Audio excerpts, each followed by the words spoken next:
ఒక్క విషయం మీ అందరికీ చెప్పాలి. ఒక కీలక సమయానికి వచ్చాం మనందరం. 5 ఏళ్ల నరకానికి, సమస్యలకు, కష్టాలకు చెక్ పెట్టే రోజు మే 13వ తారీఖున.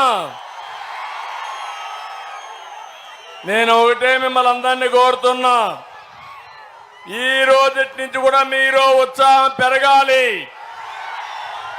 మీ ఇంట్లో చర్చ చేయాలి. రచ్చబండల మీద,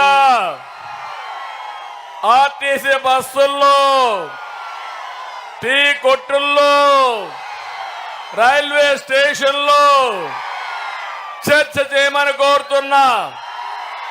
ఇది నా కోసరం కాదు,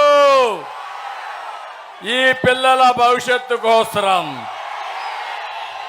మీ పిల్లల భవిష్యత్తు కోసరం, మీకోసం.